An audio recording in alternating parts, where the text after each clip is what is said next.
button if you have questions for Coach. Coach, do you want to go right into questions or do you want to open it up? Right into questions is fine. All right. Guys, if someone wants to open up for the first question, floor is open.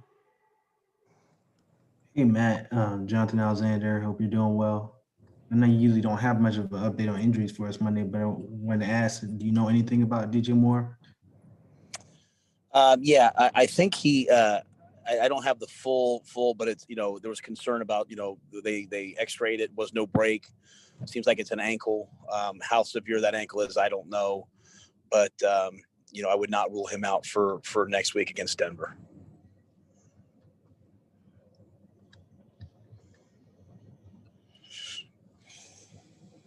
You guys have more questions? Go for it. Hey, Matt, I'll jump in. I'm curious. After the Thursday night game, you said you were going to give the guys some time off and the coaches were going to keep working. You've got the bye coming up. Do you feel like maybe you need just a little bit of time to decompress or take time or anything like that? And will you, given this opportunity this week? Yeah, first of all, I mean, I feel great. I mean, it's been a long grind. You usually don't have bye weeks. I have a staff. Not many of them have ever had a bye week this late in the year. So I think there's obviously some mechanics of that. But I gave this to the team the week off. I want them to have some time to recharge. Everything hasn't always gone the way we want, but I'm really proud of how hard we play and how much effort we play with, and that takes a lot out of you. So those guys will take some time, and then coaches, we're virtual Monday and Tuesday. We'll work today and tomorrow, and then I'll give the coaches some time on their own. They obviously no one can go anywhere. We have to test every day, but I'll give the coaches, off Wednesday, Thursday, Friday, Saturday, Sunday, come back in Monday. So I'll give them a good break to be with their families. Guys will have their computers. They'll be working. We have assignments, and so we'll find time to work. But yeah, I think it's really important for us as a staff and as players just to, recharge, regenerate, and get ready for the final month of the season. If I could follow up, I guess what I'm speaking more to is like the emotional toll of this season, given the COVID situation, the protocols, and all that sort of stuff. Have you felt any of that? And is that a reason why maybe you're giving maybe more time with the coaches' families? No, I would have done this regardless. All the time that I was in Philly, Coach Reed was there, and this is what they always did, and I always watched it firsthand, how they always played well after the bye. When I worked for Coach Coughlin, we tried to spend some time, self-scouting ourselves and just trying to get areas that we weren't doing real well and try to move forward. I think the toll of the pandemic and all those different things is probably felt more by our families, because they can't always do everything that all the other kids are doing or all the other wives are doing, because they understand the toll it has on us and the ramifications on us. So I think it's been hard on our families as it has for everyone else. But to me, I mean, I've enjoyed every moment of this season. I've enjoyed the guys grinding. Even the games where we walk away disappointed with a loss. I see the progress. I see the work. I see the stuff that the guys are putting into it. So, I'll take a little bit of time. The coaches will take a little bit of time, but I'm anxious to get back. Let's go to Scott Fowler and then Darren Gant. Hey, Matt, I just wanted to ask you a little bit about blitzing, because you did mention that yesterday that you guys were good when you got pressure on the quarterback and really haven't succeeded too much when you don't. In that last drive, there were 4 straight plays that you had a 3-man rush. And I just wonder, with the bye week, if this is something you'll self-scout and maybe increase your blitz percentages. No, I don't have to have the bye week. That's what I was referring to last week, Scott, last night. I think we all walked off the field after the game. Coach Snow being the first one saying, we if we could go back, we would have blitzed more. We blitzed the first play of that drive.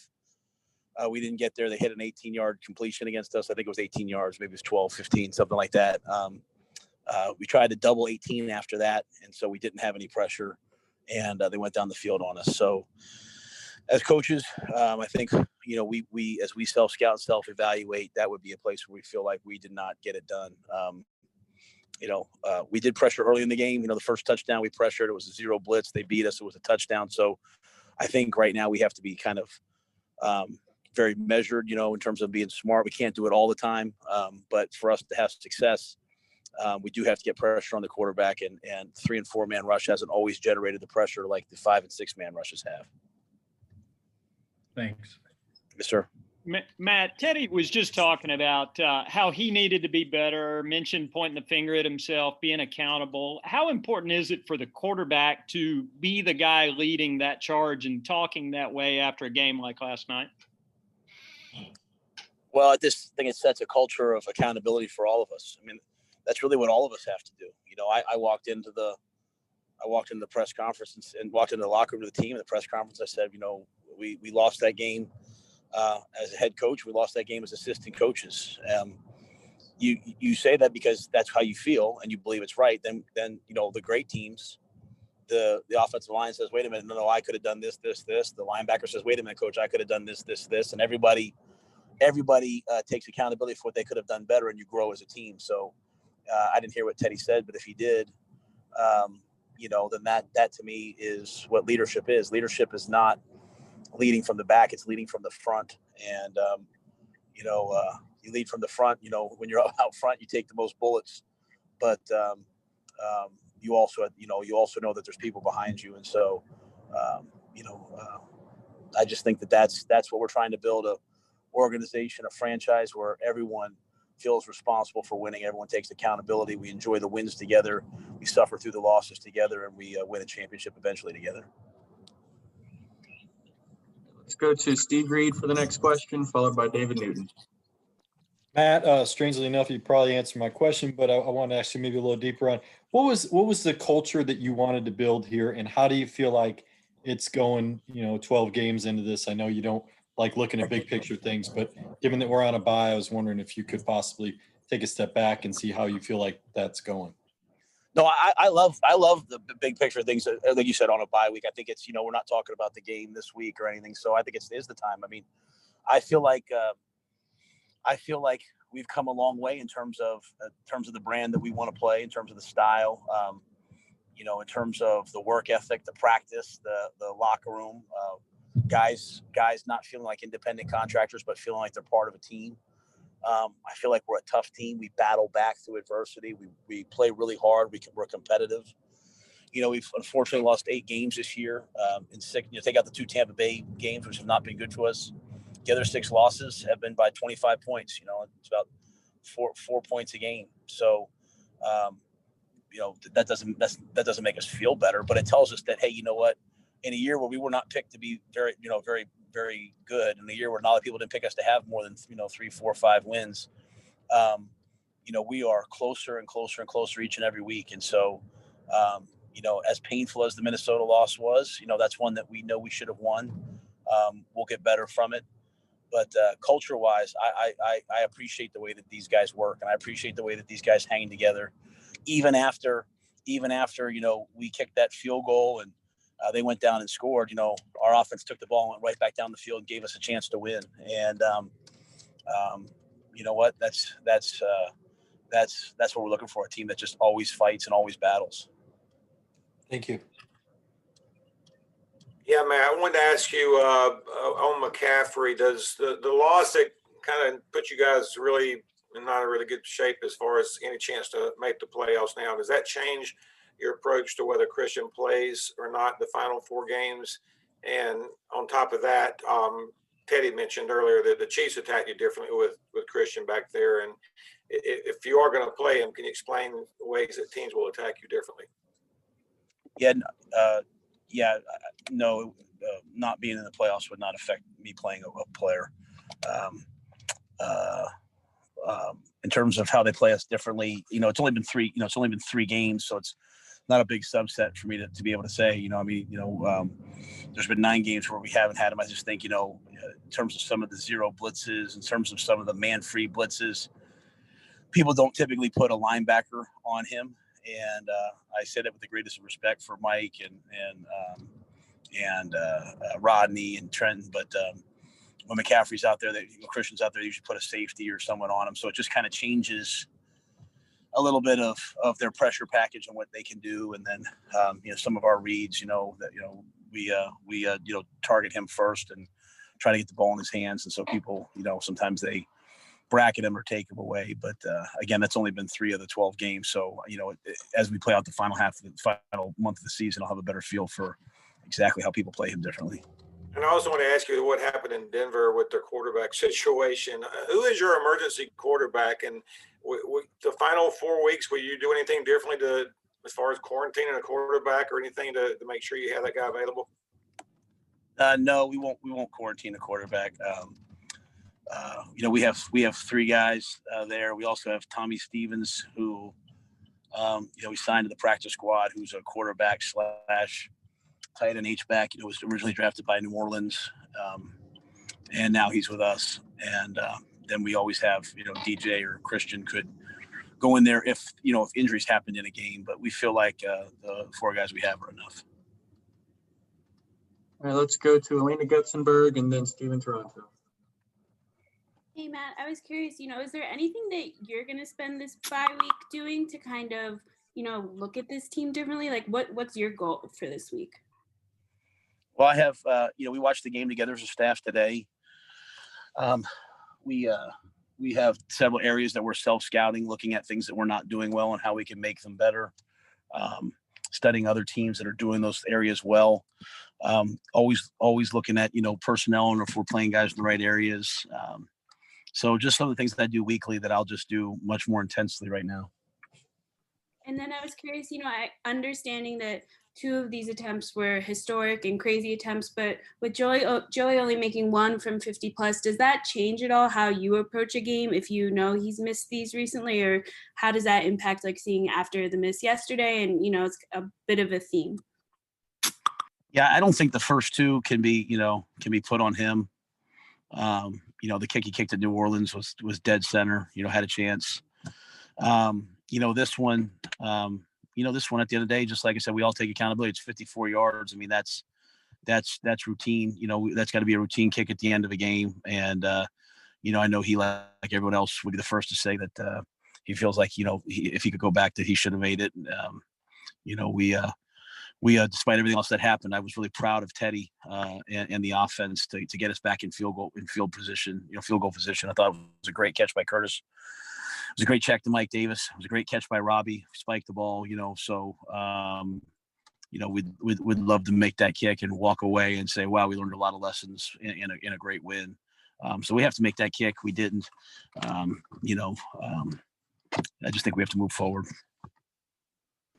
Coach, I know you still have things that you want to accomplish this season, but whenever outsiders try and project what the team's going to do next year, fans, media, whoever, they tend to point to the record down the stretch, especially in the month of December. So with 4 games left, how much stock would you put in your record in December if you were to go, say, 3-1 or even 4-0 to suggest that this team might be able to make more of a run in 2021?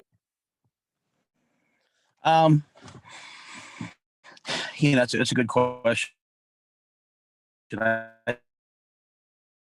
I think the way I've always looked down to build into next year, you want to be because you want to be a team that improves. So I'd love to see us play well down the stretch. I mean, we have 4 tough ball games ahead. So I think if we play well, we'll feel good about the direction that we're trending. That being said, I think I'm proud of some of the things that we've done, and I think that all of our guys know that we'll just continue to get better and better and better. But we want to play well down the stretch. I think it does create a mindset and momentum heading into the next year. All right, guys. Looks like we're only have 1 more question left, so let's go to Joe Person. Hey, Matt, I've got a couple for you. Following up on the question about Christian, has kind of the time you've spent without him this year, has that kind of made his value even more pronounced in your mind? And obviously you guys already had a good feeling for it, given the contract you give him, but wonder what you thought about that. When you say pronounced, you're saying like, would I say that he's valuable and would love to have him, or let me make sure I understand exactly what you're asking. Right. Is it even made value even more confirmed in your? Yeah, I'd say. I mean, I think we've scored. I don't know how many times we've scored 30 points. I think maybe it's twice, right? And both times he was on the field. He's a top 5 NFL player, and your best players, you feel great about your chances of winning. So. We played the Bears. We played without Curtis. We played without Christian, and came up a touchdown short. You'd like to think that between the two of those guys, they could have accounted maybe for a couple points. But again, I don't ever want to take anything away from the guys we do have that have played. I do feel good about them. I just think you add Christian into the mix. He's a fantastic player. He brings a lot to the table. He creates matchups. He allows you to be creative. I think as we drew up, and as Joe drew up, and the staff drew up, hey, this is what we're going to focus on this year. They drew it up with Christian in mind. So you obviously plan for it. So you adjust and you don't make excuses, but you'd love to have them, right? You'd love to move forward with them. So we'll see if we have him this last month and use him and play with him and take advantage of everything that he brings. Then I wondered if you guys would potentially bring in any to work out and or have the Taylor Bertolette guy compete with Joey. I think Marty and I haven't talked yet today, so I probably don't have much of a feel yet for what we're going to do at any position. We had a couple of guys get banged up, so I'd probably have a better answer later. But as always, we'll always look for every way in which to improve the team. We don't ever want to be over emotional or overreactive to a game, but we'll always look for every way to improve. And lastly, I didn't know if you could add any context on Gross Matos COVID designation. No, as you know, I can't talk about that. That's for PR for those guys to handle. Unfortunately, I'd love to be able to help you out, but I can't speak on that. All right, got one final question. Let's go to Carly Gebhardt before we let Coach go. Hey, Coach. Yeah, Carly Gebhardt with Fox 46. Just in reference to the game yesterday, the post-game press conference, what made you kind of want to stay and answer all the questions yesterday? Was that more just a natural response for you, or was that more intentional? I think if you went back to all my press conferences at Temple and at Baylor, whenever I've had losses like that were really disappointing and just didn't feel like we should have lost, I've always felt the responsibility to answer everyone's questions. I just feel like I walked to that press conference and said, hey, that loss is on me and that loss is on the staff. So, I have to sit there and own it. And to be quite honest, just fully, I said yesterday some things I didn't know. I'd have to watch tape. Was prepared to answer a bunch of questions today about things, that we did in the game. And I just feel like, if I want the players to take accountability, I have to take accountability too. And part of that's just sitting there and answering, everyone's questions and making sure everyone has what they need to go write their stories or, do their jobs. Thank you. All right, guys, that'll do it. Coach, we appreciate you joining. All right. Thank you.